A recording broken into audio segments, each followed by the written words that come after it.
নমস্কার, গল্পের শহর 11 চ্যানেলে আপনাদের আরও একবার স্বাগত।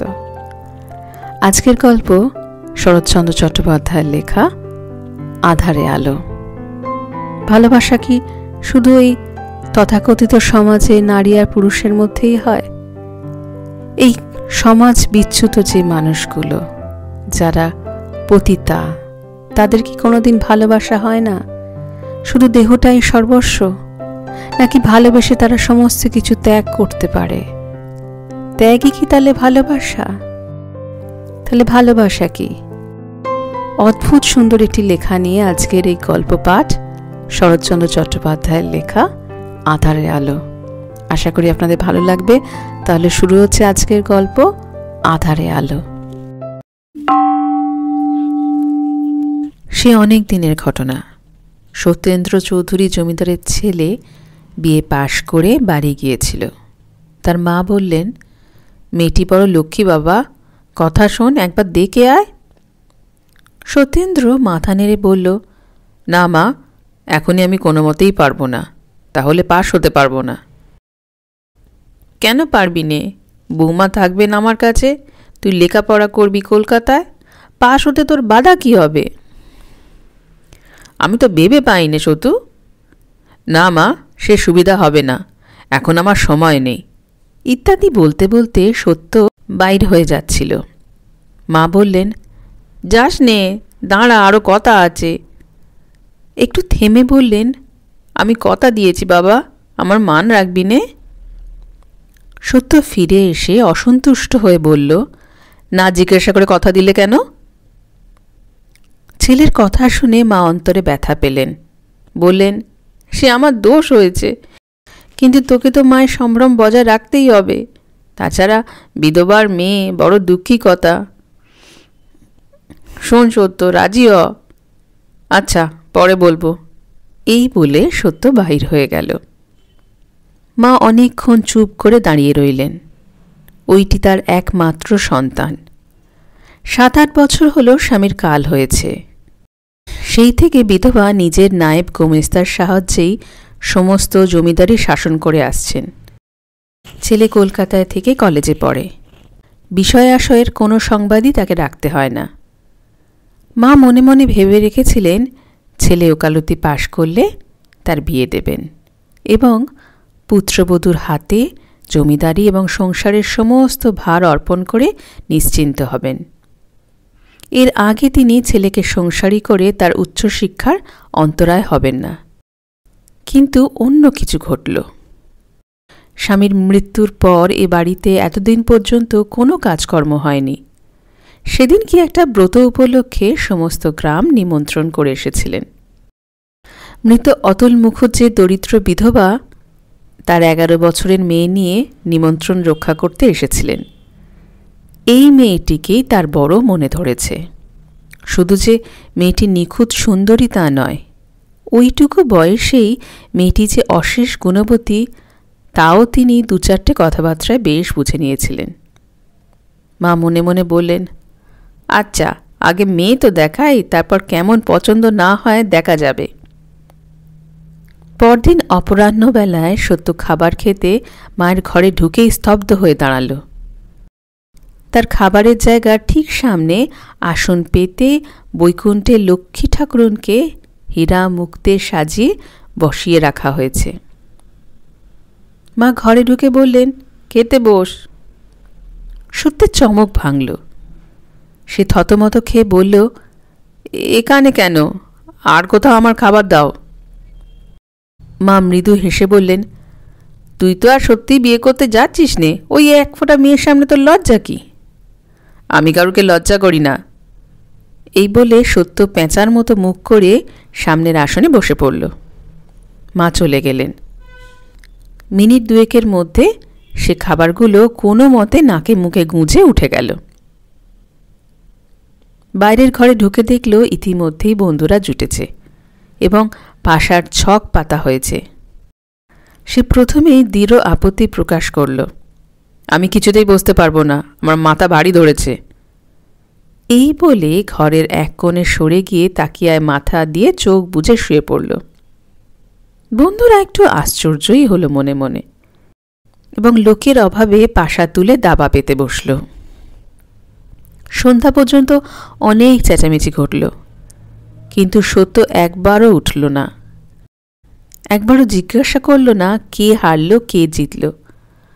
আজ এসব তার কিছুই ভালো লাগল না। বন্ধুরা চলে গেলে সে বাড়ির ভেতরে ঢুকে সোজা নিজের ঘরে যাচ্ছিল।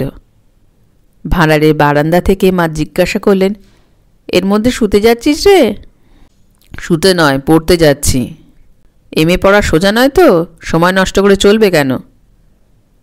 এই বলে সে গুঁড়ো ইঙ্গিত করে দুম দুম শব্দ করে উপরে উঠে গেল। আধ ঘন্টা কেটেছে, সে এক ছত্রও পড়াশোনা করেনি। টেবিলের ওপর বই খোলা, চেয়ারে হেলান দিয়ে উপরের দিকে মুখ করে কড়িকাঠে ধ্যান করছিল। হঠাৎ ধ্যান ভেঙে গেল। সে কান খাড়া করে শুনল। আর এক মুহূর্ত ঝুম ঝুম। সত্য সোজা হয়ে উঠে বসে দেখল সেই আপাতমস্তক গয়না পরা লক্ষ্মী ঠাকুরনটির মতো মেয়েটা ধীরে ধীরে কাছে এসে দাঁড়াল। সত্য এক দৃষ্টে চেয়ে রইল। মেয়েটি মৃদু কণ্ঠে বলল, মা আপনার মত জিজ্ঞেস করলেন। সত্য মৌন থেকে প্রশ্ন করলেন, কার মা? মেয়েটি বলল, আমার মা। সত্য তৎক্ষণাৎ কোনো প্রত্যুত্তর খুঁজে পেল না। ক্ষণেক পরে বলল, আমার মাকে জিজ্ঞাসা করলেই জানতে পারবে। মেয়েটি চলে যাচ্ছিল। সত্য হঠাৎ প্রশ্ন করে ফেলল, তোমার নাম কি? আমার নাম রাধারানী। এই বলে সে চলে গেল। এক ফোঁটা রাধারানীকে সজোরে ঝেড়ে ফেলে দিয়ে সত্য এমএ পাশ করতে কলকাতায় চলে এসেছে। বিশ্ববিদ্যালয়ের সমস্ত পরীক্ষাগুলো উত্তীর্ণ না হওয়া পর্যন্ত কোনো মতেই না, খুব সম্ভবত পরেও না, সে বিবাহই করবে না। কারণ সংসারে জড়িয়ে গিয়ে মানুষের আত্মসম্ভ্রম নষ্ট হয়ে যায়, ইত্যাদি ইত্যাদি। তবুও থেকে থেকে তার মনটা যেন কেমন একটা করে ওঠে। কোথাও কোনো নারী মূর্তি দেখলেই তার একটা অতি ছোট মুখ তার পাশেই জেগে উঠে তাকে আবৃত করে দেয়, একাকী বিরাজ করে। সত্য কিছুতেই সেই লক্ষ্মীর প্রতিমাটিকে ভুলতে আর পারে না। চিরদিনই সে নারীদের প্রতি উদাসীন। হঠাৎ এই যে তার কি হয়েছে, পথে ঘাটে কোথাও বিশেষ একটা বয়সের কোনো মেয়েকে দেখলেই তার ভালো করে দেখতে ইচ্ছা করে। হাজার চেষ্টা করেও সে কোনো মতেই চোখ ফিরিয়ে নিতে পারে না। দেখতে দেখতে হঠাৎ হয়তো লজ্জা করে সমস্ত দেহ বারবার শিউরে ওঠে। সে তক্ষুনি কোনো একটা পথ ধরে দ্রুত পথে সরে যায়। সত্য সাঁতার কেটে স্নান করতে ভালোবাসত। তার চোর বাগানের বাসা থেকে গঙ্গা খুব একটা দূরে নয়। প্রায় সে জগন্নাথের ঘাটে স্নান করতে আসত। আজ পূর্ণিমা, ঘাটে একটু ভিড় হয়েছিল। গঙ্গায় আসলে সে যে উৎকলী ব্রাহ্মণের কাছে শুকনো বস্ত্র জিম্মা রেখে জলে নামত। তারই উদ্দেশ্যে আসতে গিয়ে এক স্থানে বাধা পেয়ে স্থির হয়ে দেখল 4-5 লোক একদিকে চেয়ে আছে। সত্য তাদেরই দৃষ্টি অনুসরণ করে নামতে গিয়ে বিস্ময়ে স্তব্ধ হয়ে দাঁড়াল। মনে হল একসঙ্গে এত রূপ সে আর কখনো কোনো নারী দেহে দেখেনি। মেয়েটির বয়স 18-19 বেশি নয়। পরনে সাদাসিধা কালো পেরে ধুতি, দেহ সম্পূর্ণ অলঙ্কার বর্জিত। হাঁটু গেড়ে বসে কপালে চন্দনের ছাপ নিচ্ছে এবং তারই এক পরিচিত পাণ্ডা এক মনে সুন্দরীর কপালে নাকে আঁক কেটে দিচ্ছে। সত্য কাছে এসে দাঁড়াল। পাণ্ডা সত্যের কাছে অনেক প্রণামী পেত, তাই রূপসীর চাঁদমুখের খাতির ত্যাগ করে হাতের ছাঁচ ফেলে দিয়ে বড়বাবুর শুকনো বস্ত্র রাখার জন্য হাত বাড়াল। দুজনে চোখাচোখি হল।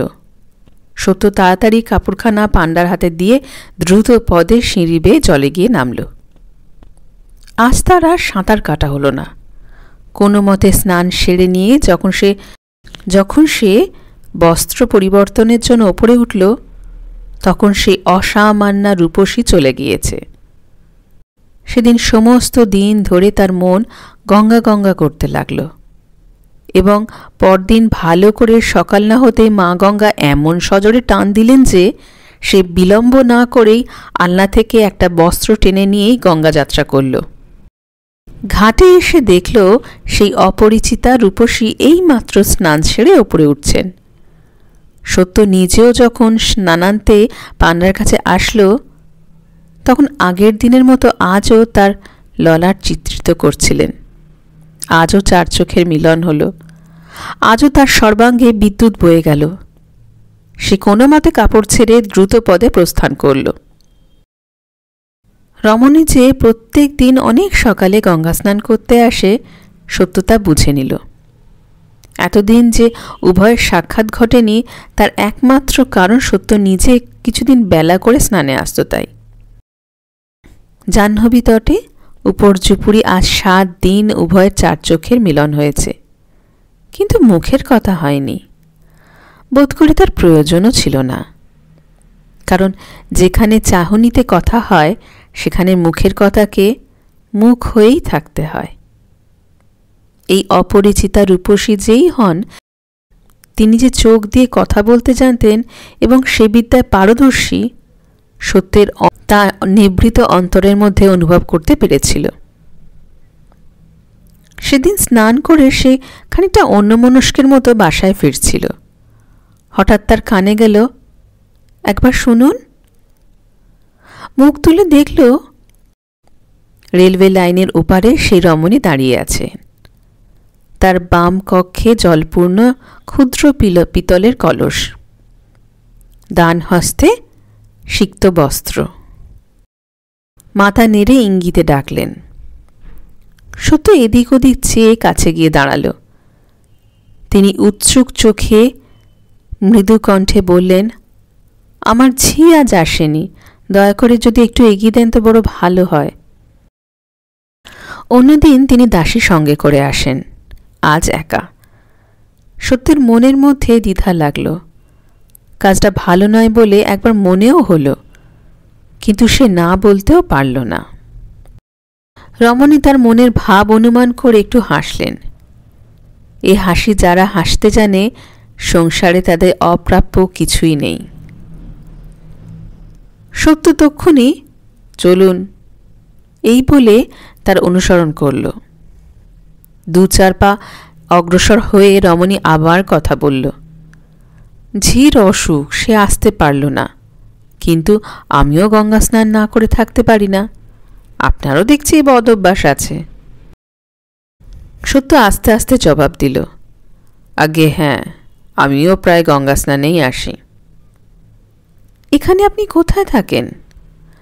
চোরবাগানে আমার বাসা। আমাদের বাড়ি জোড়াসাঁকোয়। আপনি আমাকে পাথুরিয়াঘাটার মোড় পর্যন্ত এগিয়ে দিয়ে বড় রাস্তা হয়ে যাবেন। তাই যাব। বহুক্ষণ আর কোনো কথাবার্তা হলো না। চিতপুর রাস্তায় এসে রমণী ফিরে দাঁড়িয়ে আবার সেই হাসি হেসে বললেও, কাছেই আমাদের বাড়ি, এবার যেতে পারবো, নমস্কার। নমস্কার বলে সত্য ঘাড় গুঁজে তাড়াতাড়ি চলে গেল। সেদিন সমস্ত দিন ধরে তার বুকের মধ্যে যে কি করতে লাগলো সে কথা লিখে জানানো অসাধ্য। যৌবনের পঞ্চস্বরের প্রথম পুষ্পবাণের আঘাত যাকে সহ্য করতে হয়েছে, শুধু তিনিই বুঝবেন সেদিন কি হয়েছিল। সবাই বুঝবে না। সবাই বুঝবেন না কি উন্মাদের নেশায় মাতলে জল, স্থল, আকাশ, বাতাস সব রাঙা দেখায়। সমস্ত চৈতন্য কি করে চেতনা হারিয়ে যায়। একখণ্ড প্রাণহীন চুম্বক শলাকার মতো শুধু সেই একদিকেই ঝুঁকে পড়বার জন্য সর্বক্ষণ উন্মুক্ত হয়ে থাকে। পরদিন সকালে সত্য জেগে উঠে দেখল রোদ উঠেছে। একটা ব্যথার তরঙ্গ তার কণ্ঠ পর্যন্ত আলোড়িত করে যেন গড়িয়ে গেল। সে নিশ্চিত বুঝল আজকের দিনটা একেবারেই ব্যর্থ হয়ে গেছে। চাকরটা সম্মুখ দিয়ে যাচ্ছিল, তাকে ভয়ানক একটা ধমক দিয়ে বলল, হারামজাদা, এত বেলা হয়েছে, তুলে দিতে পারিসনি? যা, তোর 1 টাকা জরিমানা। সে বেচারা হতবুদ্ধি হয়ে চেয়ে রইল। সত্য দ্বিতীয় বস্ত্র না নিয়ে রুক্ষ মুখে বাসা থেকে বের হয়ে গেল। পথে এসে গাড়ি ভাড়া করল এবং গাড়োয়ানকে পাথুরিয়া ঘাটায় ভেতর দিয়ে যেতে হুকুম করে রাস্তার দুদিকে প্রাণপণে চোখ পেতে রইল। কিন্তু গঙ্গায় এসে ঘাটের দিকে চাইতে তার সমস্ত ক্ষোভ যেন জুড়িয়ে গেল। বরঞ্চ মনে হল যেন অকস্মাৎ পথের ওপরে নিক্ষিপ্ত একটা অমূল্য রত্ন সে কুড়িয়ে পেয়েছে। গাড়ি থেকে নামতেই তিনি মৃদু হেসে নিতান্তই পরিচিতের মতো বললেন, এত দেরি যে? আমি আধ ঘন্টা দাঁড়িয়ে আছি, শিগগিরই নিয়ে নিন, আজও আমার ঝিয়ে আসেনি। 1 মিনিট সবুর করুন। এই বলে সত্য দ্রুত পদে জলে গিয়ে নামল। সাঁতার কাটা তার কোথায় গেল?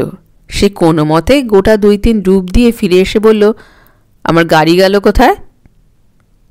রমণী বললেন, আমি তাকে ভাড়া দিয়ে বিদায় করেছি। আপনি ভাড়া দিলেন?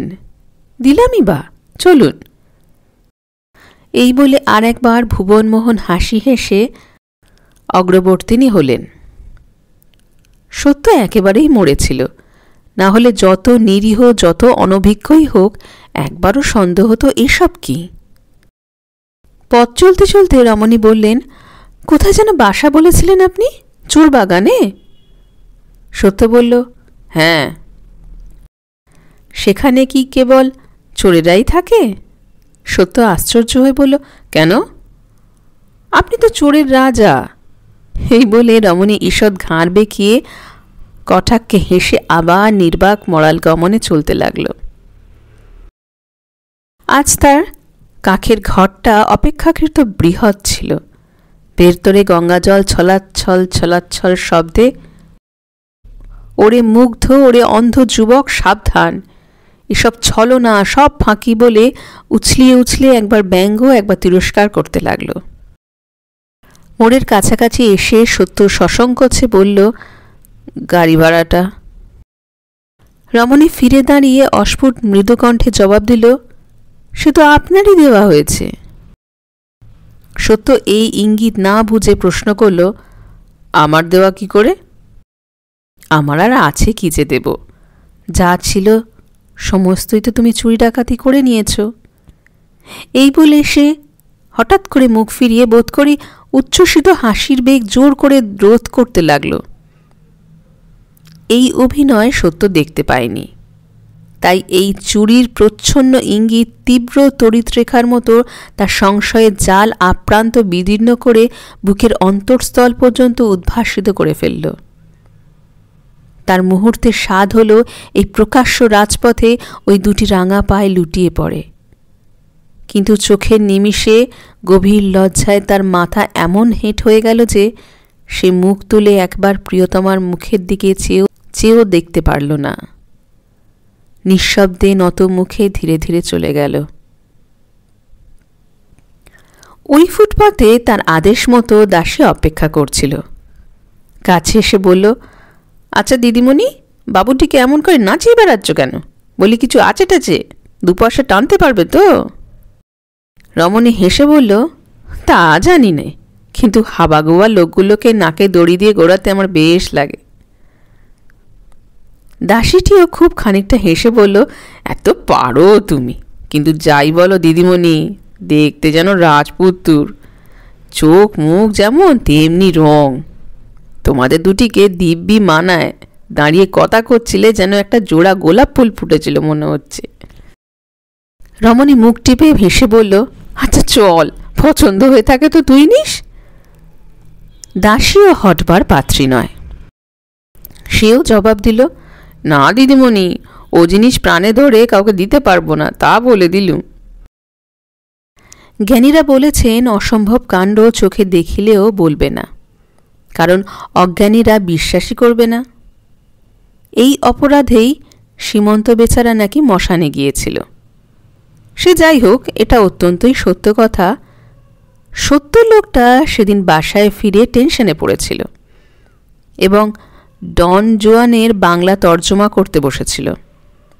অত বড় ছেলে, কিন্তু একবারও এই সংশয়ের কণামাত্র তার মনে ওঠেনি যে দিনের বেলা শহরের পথে ঘাটে এমন অদ্ভুত প্রেমের বান ডাকা সম্ভব কিনা, কিংবা সেই বানের স্রোতে গা ভাসিয়ে চলা নিরাপদ কিনা। দিন দুই পরে স্নান সেরে বাড়ি ফেরার পথে অপরিচিতা হঠাৎ বলল, কাল রাত্রে থিয়েটার দেখতে গিয়েছিলুম। সরলার কষ্ট দেখলে বুক ফেটে যায় না? সত্য সরলা প্লে দেখেনি। স্বর্ণলতা বই পড়েছিল। আস্তে আস্তে বলল, হ্যাঁ, বড় দুঃখ পেয়েই মারা গেল। রমণী দীর্ঘ নিঃশ্বাস ফেলে বলল, উফ, কি ভয়ানক কষ্ট। আচ্ছা, সরলাই বা তার স্বামীকে এত ভালোবাসল কি করে? আর তার বড় যাই বা পারেনি কেন বলতে? বলতে পারেন? সত্য সংক্ষেপে জবাব দিল, স্বভাব। রমণী বলল, ঠিক তাই।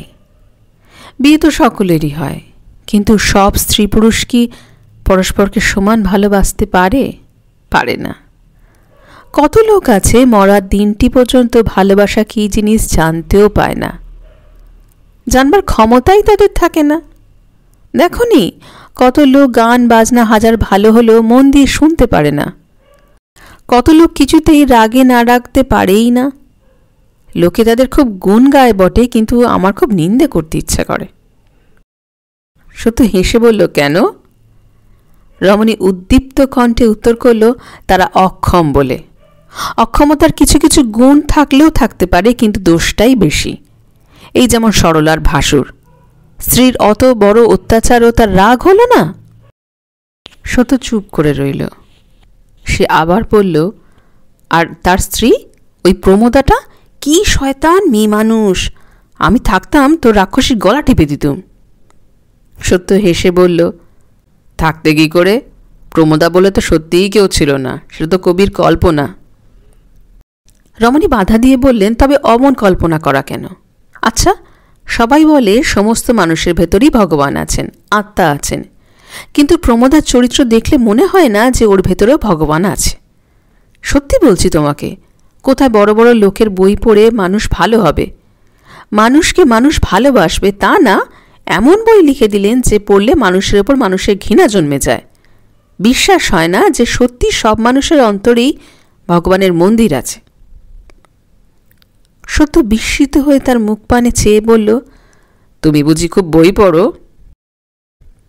রমণী বলল, ইংরাজি জানি না তো, বাংলা বই যা বেরোয় সব পড়ি। এক একদিন সারা রাত্রির বই পড়ি। এই যে বড় রাস্তা, চলো না আমাদের বাড়ি, যত বই আছে সব দেখাবো। সত্য চমকে বলল, তোমাদের বাড়ি? হ্যাঁ, আমাদের বাড়ি, চলো, যেতেই হবে তোমাকে। সত্যের মুখ হঠাৎ পাণ্ডুর হয়ে গেল। সে সভায় বলে উঠল, না না, ছিচি ছিচি কিছু নেই, চলো। না না, আজ না, থাক। এই বলে সত্য কাঁপতে কাঁপতে দ্রুত পদে সেই স্থান ত্যাগ করল। আজ তার এই অপরিচিতা প্রেমস্পদার উদ্দেশ্যে গভীর শ্রদ্ধার ভারে তার হৃদয় অবনত হয়ে রইল।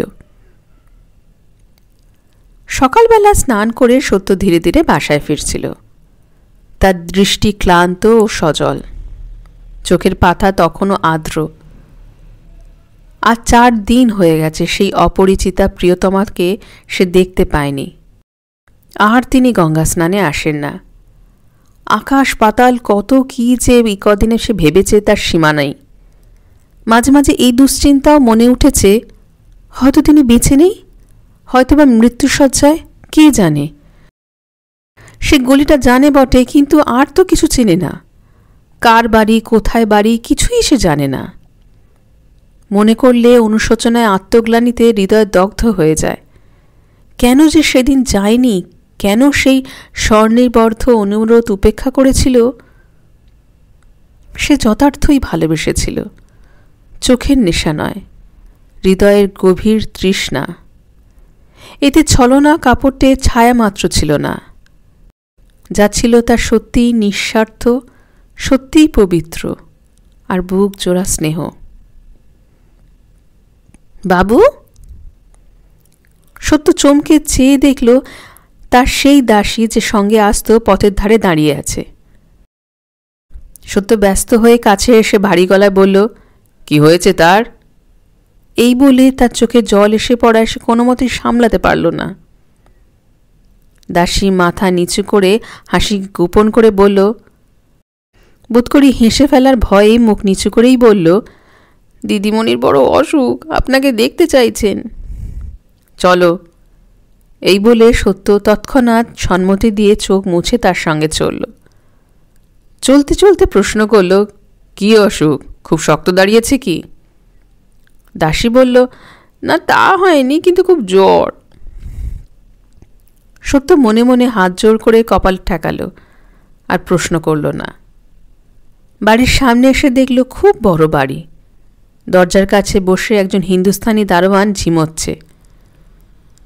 দাসীকে জিজ্ঞাসা করল, আমি গেলে তোমার দিদিমণির বাবা রাগ করবেন না তো? তিনি তো আমাকে চেনেন না।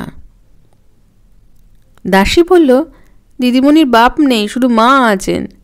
দিদিমণির মতো তিনি আপনাকে খুব ভালোবাসেন। সত্য আর কিছু কথা না বলেই ভেতরে প্রবেশ করল। সিঁড়ি বেয়ে তেতলার বারান্দায় এসে দেখল পাশাপাশি 3টি ঘর। বাইরে থেকে যতটুকু দেখা যায় মনে হলো সেগুলি চমৎকার সাজানো। কোণের ঘর থেকে উচ্চ হাসির সঙ্গে তবলা ও ঘুঙুরের শব্দ আসছিল। দাসী হাত দেখেই বলল, ওই ঘরে চলুন। দরজার সম্মুখে এসে সে হাত দিয়ে পর্দা সরিয়ে দিয়ে উচ্চ কণ্ঠে বলল, দিদিমণি, এই নাও তোমার নাগর। তীব্র হাসি ও কোলাহল উঠল। ভেতরে যা দেখল তাতে সত্যের সমস্ত মস্তিষ্ক ওলটপালট হয়ে গেল। তার মনে হলো হঠাৎ সে মূর্ছিত হয়ে পড়ছে। কোনো মতে দরজা ধরে সেখানে সে চোখ বুঝে চৌকাঠের ওপর বসে পড়ল। ঘরের ভিতরে মেঝে মোটা গদি পাতা বিছানার ওপর 2-3 জন ভদ্রবেশী পুরুষ। একজন হারমোনিয়াম, একজন বায়া তবলা নিয়ে বসে আছে, আর একজন এক মনে মদ খাচ্ছে। আর তিনি বোধ করি এইমাত্র নৃত্য করছিলেন। 2 পায়ে এক রাশ ঘুঙুর বাঁধা, নানা অলঙ্কারের সর্বাঙ্গ ভূষিত, চোখ দুটো ঢুলঢুলু করছে। তাড়াতাড়ি কাছে সরে সে সত্তর এক হাত ধরে টেনে খিলখিল করে হেসে বলল, বধূর মির্গি ব্যামো আছে নাকি? ইয়ার কি করিস নে, ওঠ, এসবে আমার ভারী ভয় করে। প্রবল তড়িৎ স্পর্শে হতচেতন মানুষ যেমন করে কেঁপে নড়ে ওঠে, এর হাতের স্পর্শে সত্যের আপাদমস্তক তেমন করে কেঁপে নড়ে উঠল। রমণী বলল, আমার নাম শ্রীমতী বিজলি। তোমার নাম কি ভাই, হাবু না গাবু? সমস্ত লোকগুলো হো হো শব্দে অট্টহাসি জুড়ে দিল। দিদিমণির দাসীটি হাসির চোটে একেবারে মেঝের ওপর গড়িয়ে পড়ল আর বলল, কি রঙ্গই জানো দিদিমণি? বিজলি কৃত্রিম রাত দেখে তাকে একটা ধমক দিয়ে বলল, থাম, বাড়াবাড়ি করিস নে, আসুন, উঠে আসুন। এই বলে জোর করে সত্যকে টেনে এনে একটা চৌকির ওপর বসিয়ে দিল। পায়ের কাছে হাঁটু গেড়ে বসে হাত জোর করে গান গাইতে শুরু করে দিল। যে লোকটা মদ খাচ্ছিল উঠে এসে পায়ের কাছে গড় করে প্রণাম করল। তার নেশা হয়েছিল, কেঁদে ফেললে বলল, ঠাকুরমশাই বড় পাতকি, আমি একটু পদরেণু। অদৃষ্টে বিড়ম্বনায় আজ সত্য স্নান করে একখানা গরদের কাপড় পরেছিল। যে লোকটা হারমোনিয়াম বাজাচ্ছিল তার কিছুটা কাণ্ডজ্ঞান ছিল। সে সহানুভূতির স্বরে বলল, কেন বেচারাকে মিচিমিচি সং সাজাচ্ছ? বিজলি হাসতে হাসতে বলল, বাহ, মিচিমিচি কিসে? ও সত্যিকারের সং বলেই তো এমন আমোদের দিনে গড় এনে তোমাদের তামাশা দেখাচ্ছি। আচ্ছা মাথা ঘাস গাবু, সত্যি বলতো ভাই, কি তুই আমাকে ভেবেছিলি? নিত্য গঙ্গা স্নানে যাই, কাজেও ব্রাহ্মণ নই, মুসলমান খ্রিস্টানও নই, হিন্দুর ঘরে এত বড় ধাড়ি মেয়ে, হয় সদবা নয় বিধবা, কি মতলবে ছুটিয়ে পীড়িত করছিল বলতো? বিয়ে করবি বলে না ভুলে দিয়ে লম্বা দিবি বলে? ভারী একটা হাসি উঠল। তারপর সকলে মিলে কত কথাই বলতে লাগলো। সত্য একবারও মুখ তুলল না, একটা কথারও জবাব দিল না। সে মনে মনে কি ভাবছিল তা বলবই বা কি করে, আর বললে বুঝবেই বা কে? থাক সে কথা। বিজলি হঠাৎ চমকে উঠে দাঁড়িয়ে বলল, বাহ, বেশ তো আমি। যা ক্ষেমা, শিগগির যা, বাবুর খাবার নিয়ে আয়। স্নান করে এসেছেন বাবু, আমি কেবল তামাশাই করছি যে। খানিক পরে দাসী এক থালা খাবার নিয়ে হাজির করল। বিজলি নিজের হাতে নিয়ে একবার হাঁটু গেড়ে বসলেন। মুখ তোলো, খাও।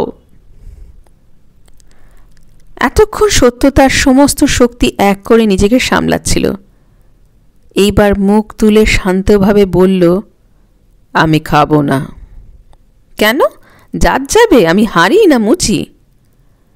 সত্য তেমনি শান্ত কণ্ঠে বললে, তাহলেও খেতুম, কিন্তু আপনি যা তাই। বিজলি খিলখিল করে হেসে বলল, হাবুবাবু ছুরি চালাতে জানেন দেখছি।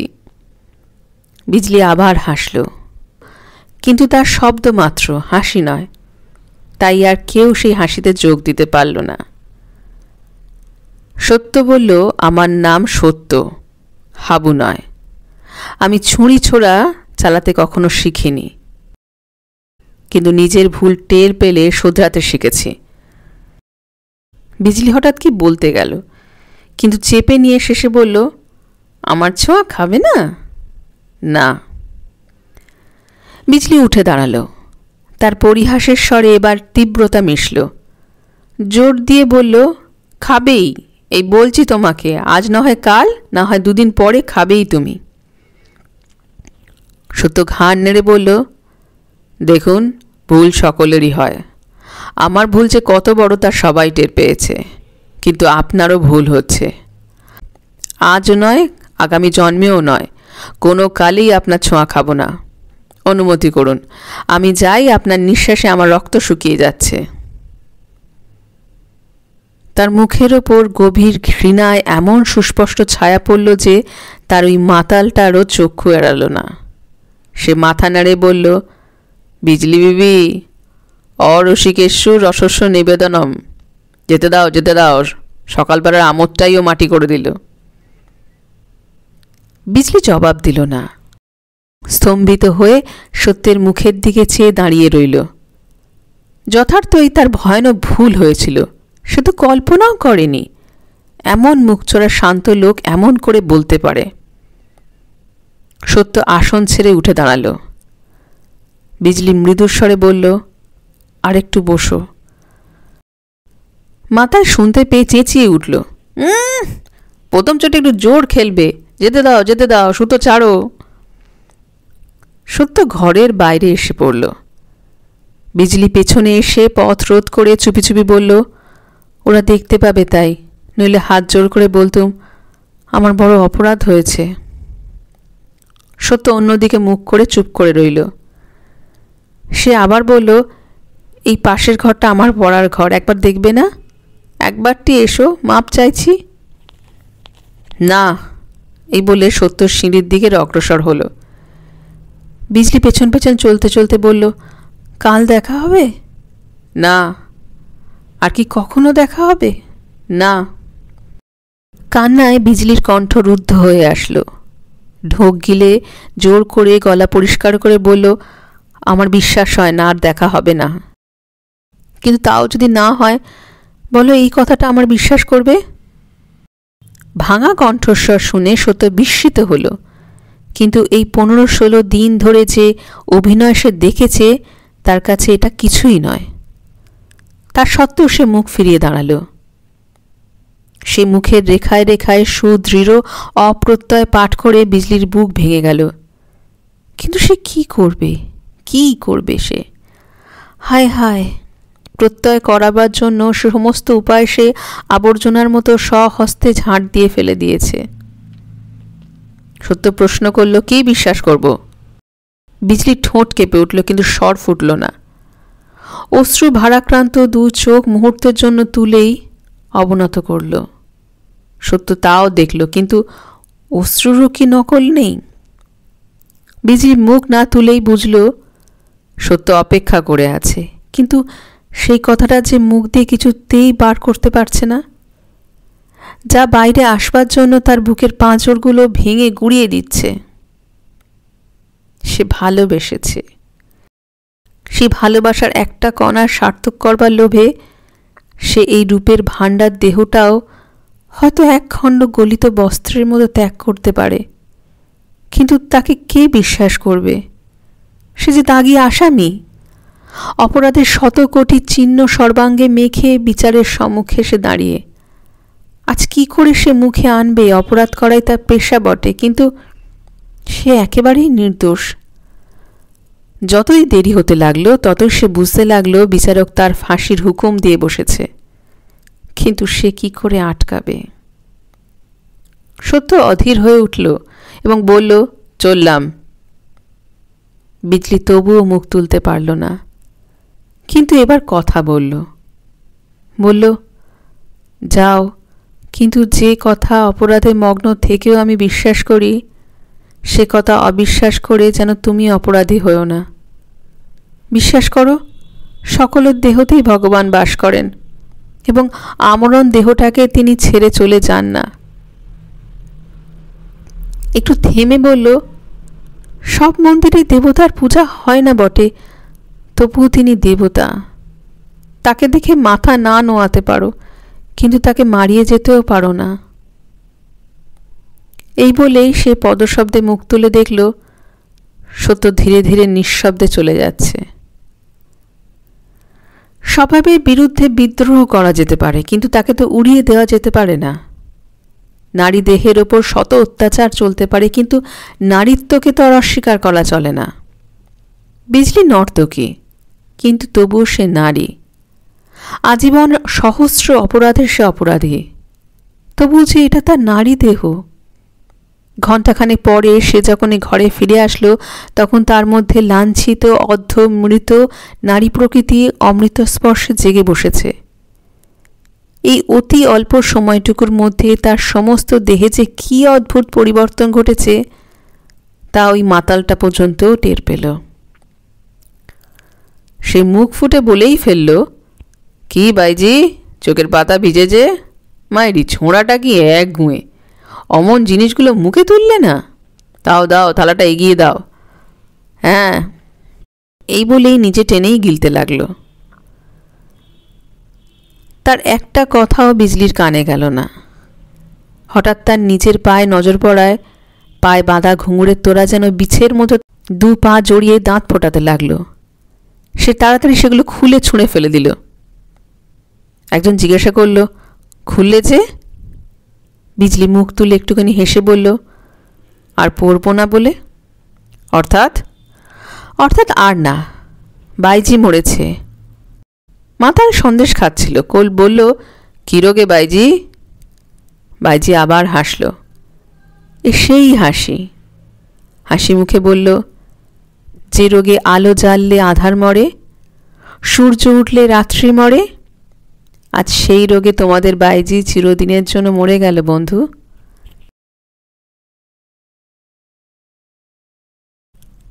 4 বছর পরের কথা বলছি।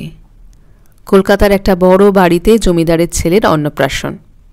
খাওয়ানো দাওয়ানোর বিরাট ব্যাপার শেষ হয়ে গেছে। সন্ধ্যের পর বাইরের বাড়িতে প্রশস্ত প্রাঙ্গণে আসর করে আমোদ আহ্লাদ নাচ গানের উদ্যোগ আয়োজন চলছে। একদিকে 3-4টে নর্তকী এরাই নাচ গান করবে। দোতলার বারান্দায় চিকের আড়ালে বসে রাধারানী একাকী নিচের জনসমাগম দেখছিল। নিমন্ত্রিতা মহিলারা এখনো শুভাগমন করেননি। নিঃশব্দে পিছনে এসে সত্যেন্দ্র বলল, এত মন দিয়ে কি দেখছো বলো তো?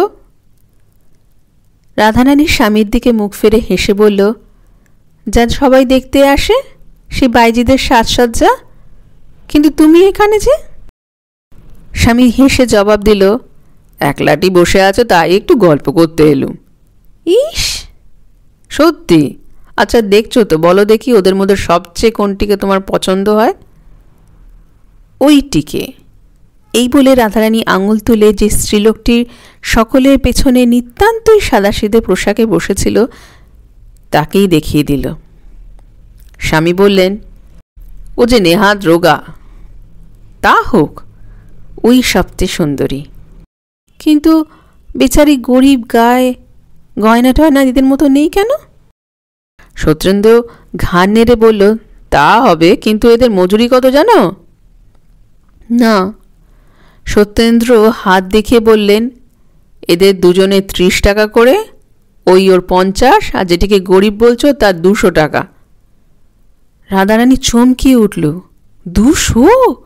কেন, ও কি খুব ভালো গান করে? কানে শুনিনি কখনো, লোকে বলে 4-5 বছর আগে খুব ভালোই গাইতো, কিন্তু এখন পারবে কিনা বলা যায় না। তবে অত টাকা দিয়ে আনালে কেন? তার কমেও আসে না, এতেও আসতে রাজি ছিল না, অনেক সাদাসাদি করে আনা হয়েছে। রাধারানী অধিকতর বিস্মিত হয়ে জিজ্ঞাসা করল, টাকা দিয়ে সাদাসাদি কেন? সত্যেন্দ্র কাছে একটা চৌকি টেনে নিয়ে বসে বলল, তার প্রথম কারণ ও ব্যবসা ছেড়ে দিয়েছে। গুণ ওর যতই হোক এত টাকা সহজে কেউ দিতেও চায় না, ওকে আসতেও হয় না, এটাই ওর ফন্দি। দ্বিতীয় কারণ আমার নিজের গরজ। কথাটা রাধারানী বিশ্বাস করল না, তা সত্ত্বেও আগ্রহে ঘেঁষে বলল, তোমার গরজ আর ছাই, কিন্তু ব্যবসা ছেড়ে দিল কেন? শুনবে? হ্যাঁ বলো। সত্যেন্দ্র এক মুহূর্ত মৌন থেকে বলল, ওর নাম বিজলি। এক সময়, কিন্তু এখন লোক এসে পড়বে যে রানী, ঘরে যাবে? যাব, চলো। এই বলে রাধারানী উঠে দাঁড়ালো। স্বামীর পায়ের কাছে বসে সমস্ত শুনে রাধারানী আঁচলে চোখ মুছল। শেষে বলল, তাই আজ ওকে অপমান করে শোধ নেবে? এই বুদ্ধি তোমাকে দিলে কে? এদিকে সত্যেন্দ্রেরও নিজের চোখ শুষ্ক ছিল না, অনেকবার গলাটা ধরেও আসছিল। তিনি বললেন, অপমান বটে, কিন্তু সে অপমান আমরা 3 জন ছাড়া কেউ জানতে পারবে না, কেউ জানবেও না। রাধারানী জবাব দিল না, আর একবার আঁচলে চোখ মুছে বাহির হয়ে গেল। নিমন্ত্রিত ভদ্রলোকে আসর ভরে গিয়েছে। উপরের বারান্দায় বহু স্ত্রীকণ্ঠের সলজ্জ চিৎকার ও চিকের আবরণ ভেদ করে আসছে। অন্যান্য নর্তকীরা প্রস্তুত হয়েছে, শুধু বিজলি তখনও মাথা হেঁট করে বসে আছে। তার চোখ দিয়ে জল পড়ছিল। দীর্ঘ 5 বছরে তার সঞ্চিত অর্থ প্রায় নিঃশেষ হয়েছিল, তাই অভাবের তাড়নায় বাধ্য হয়ে আবার সেই কাজ অঙ্গীকার করতে হয়েছে তাকে, যা সে শপথ করে ত্যাগ করেছিল। কিন্তু সে মুখ তুলে খাড়া হতে পারছিল না। অপরিচিত পুরুষের সতৃষ্ণ দৃষ্টির সামনে দেহ যে এমন পাথরের মতো ভারী হয়ে উঠবে, পা এমন করে দুমড়িয়ে ভেঙে পড়তে চাইবে, তা সে ঘণ্টা 2 পূর্বেও কল্পনা করতে পারেনি। আপনাকে ডাকছেন। বিজলি মুখ তুলে দেখল পাশে দাঁড়িয়ে একটি 12-13 বছরের ছেলে। সে ওপরে বারান্দা নির্দেশ করে পুনরায় বলল, মা আপনাকে ডাকছেন। বিজলি বিশ্বাস করতে পারল না, জিজ্ঞাসা করল, কে আমায় ডাকছেন? মা ডাকছেন। তুমি কে? আমি বাড়ির চাকর। বিজলি ঘাড় নেড়ে বলল, আমাকে নয়, তুমি আবার জিজ্ঞাসা করে এসো। বালক কিছুক্ষণ পর ফিরে এসে বলল, আপনার নাম বিজলি তো, আপনাকেই ডাকছেন, আসুন আমার সঙ্গে, মা দাঁড়িয়ে আছেন। চলো। এই বলে বিজলি তাড়াতাড়ি পায়ের ঘুঙুর খুলে ফেলে তার অনুসরণ করে অন্দরে এসে প্রবেশ করল। মনে করল গৃহিণীর বোধহয় বিশেষ কিছু ফরমায়েশ আছে, তাই এই আহ্বান। শোবার ঘরে দরজার কাছে রাধারানীর ছেলে কোলে করে দাঁড়িয়েছিল। ত্রস্ত কণ্ঠিত পদে বিজলির সম্মুখে সে দাঁড়াবা মাত্র সে সসম্ভ্রমে হাত ধরে ভেতরে টেনে আনল এবং একটা চৌকির ওপর জোর করে বসিয়ে দিয়ে হাসি মুখে বলল, দিদি চিনতে পারছ? বিজলি বিস্ময়ে হতবুদ্ধি হয়ে রইল। রাধারানী কোলের ছেলেকে দেখিয়ে বলল, ছোট বোনকে না হয় নাই চিনলে দিদি, সেই দুঃখ করি নে, কিন্তু এটাকে না চিনতে পারলে সত্যি বাড়ি ঝগড়া করব। এই বলে মুখ টিপে হাসতে লাগল। হাসি দেখেও বিজলি কিছু বলতে পারল না, কিন্তু তার আধার আকাশ ধীরে ধীরে স্বচ্ছ হয়ে আসতে লাগল। সেই অনিন্দ সুন্দর মাতৃমুখ থেকে সদ্য বিকশিত গোলাপ সদৃশ্য শিশুর মুখের দিকে তার দৃষ্টি নিবদ্ধ হয়ে রইল। রাধারানী নিস্তব্ধ। বিজলি নির্নিমেষ চোখে চেয়েছে অকস্মাৎ উঠে দাঁড়িয়ে তার 2 হাত প্রসারিত করে শিশুকে কোলে টেনে নিয়ে সচরে বুকে চেপে ঝরঝর করে কেঁদে ফেলল। রাধারানী বলল, চিনেছ দিদি? চিনেছি বোন, রাধারানী বলল, দিদি, সমুদ্র মন্থন করে বিষটুকু তার নিজে খেয়ে সমস্ত অমৃতটুকু এই ছোট বোনটিকে দিয়েছ। তোমাকে ভালোবেসেছিলেন বলেই আমি তাকে পেয়েছি।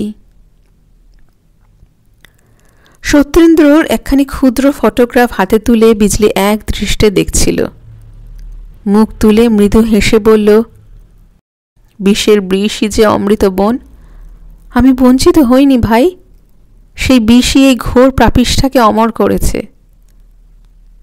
রাধারানী সে কথার উত্তর না দিয়ে বলল, দেখা করবে দিদি?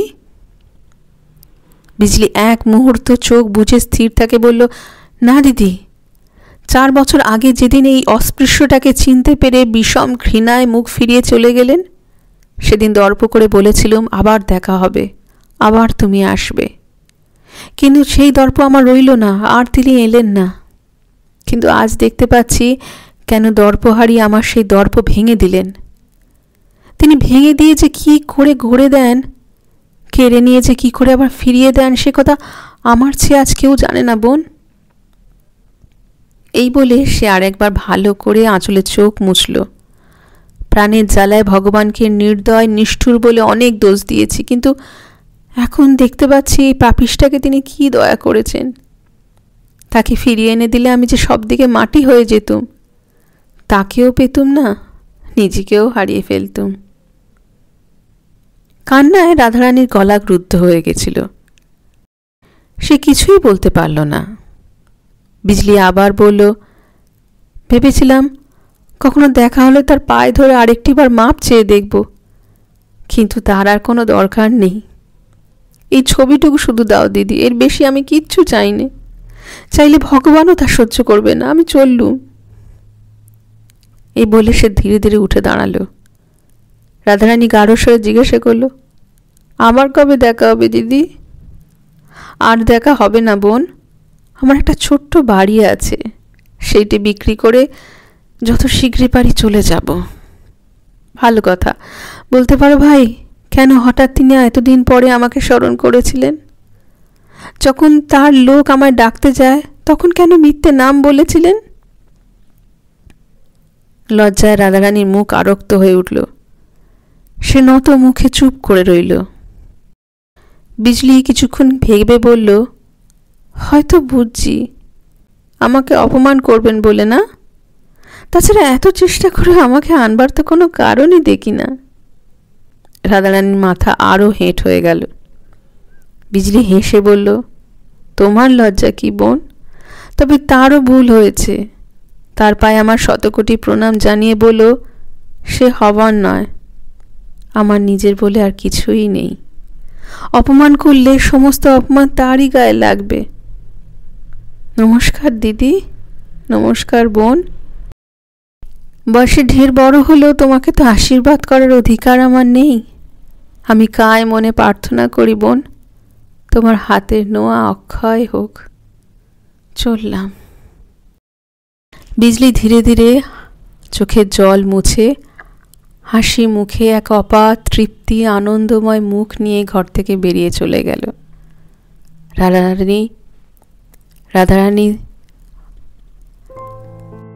রাধারানী এক দৃষ্টে তার চলে যাওয়ার পথের দিকে চেয়ে রইল। এই ছিল আজকের গল্প। অনিন্দ্য সুন্দর একটি গল্প, শরৎচন্দ্র চট্টোপাধ্যায়ের লেখা আঁধারে আলো। আশা করি গল্প পাঠ আপনাদের ভালো লেগেছে। যদি ভালো লাগে তাহলে চ্যানেলটি সাবস্ক্রাইব করবেন। আসবো আবার নতুন কোনো গল্প নিয়ে। ততদিন সকলেই ভালো থাকবেন। নমস্কার, ধন্যবাদ।